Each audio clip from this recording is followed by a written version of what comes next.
Hi team, I'm going to post two videos today. One just recapping the unit circle that we went over at the end of last class, and another that'll go through a few examples that you can actually use the unit circle for. So this is just something to come back to and revise when you feel like you might have misunderstood something. I just need a refresher.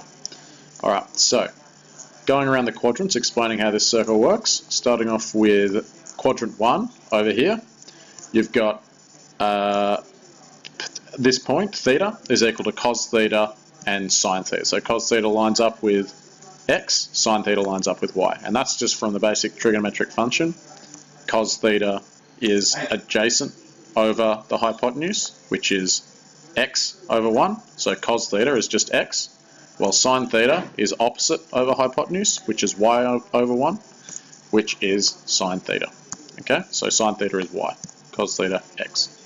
So that's quadrant 1. Now, going into quadrant 2, the key thing is knowing what the reference angle is, okay?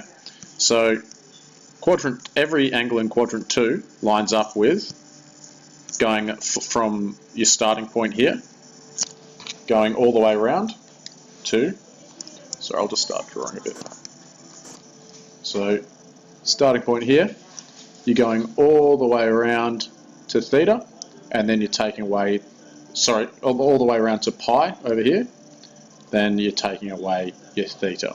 Okay, so the point there is pi minus theta. Okay, so sine of pi minus theta lines up with sine theta, lines up with your y value, and your y value at point here is b. Okay, so sine of pi minus theta lines up with the b value from initial theta over here.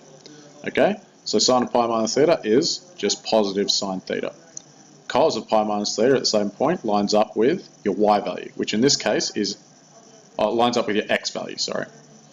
And in this case, that's negative 1, so, or negative a, my apologies. So negative a here. So cos of pi minus theta is negative cos theta. So cos is negative in the second quadrant.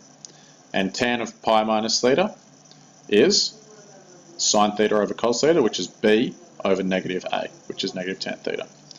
Quadrant 3, to find this point here, so you've gone around a full pi, and then you've gone an extra theta. So the point there is pi plus theta. Once again, the reference angle, which will make more sense once we do examples, is the theta, whatever angle you've added on to pi to get to that point.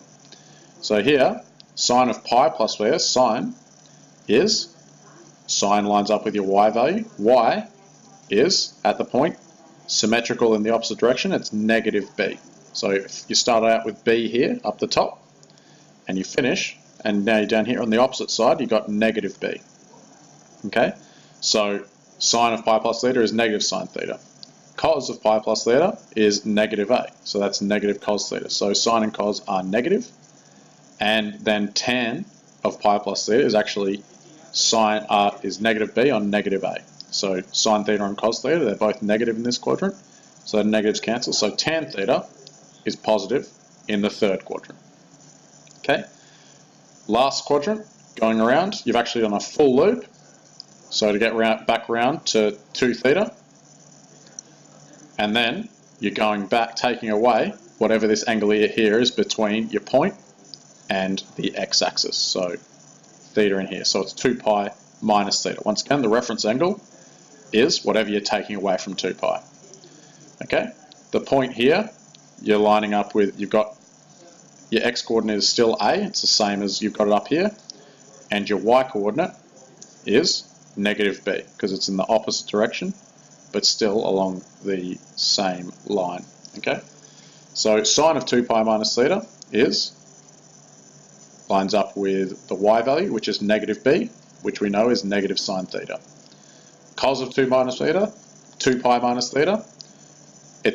lines up with the x coordinate, which is a, so it's a positive cos theta, and tan of 2 pi minus theta is sine theta and cos theta, which is negative b on a, which is negative tan theta.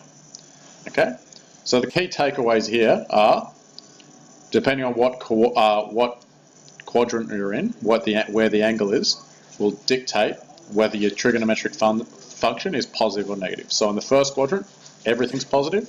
In the second quadrant, only sine is positive, third, tan is positive, and fourth, only cos is positive. The other takeaway is knowing what your reference angle is, and that'll become clearer when we do our examples in the next video. Thanks, guys.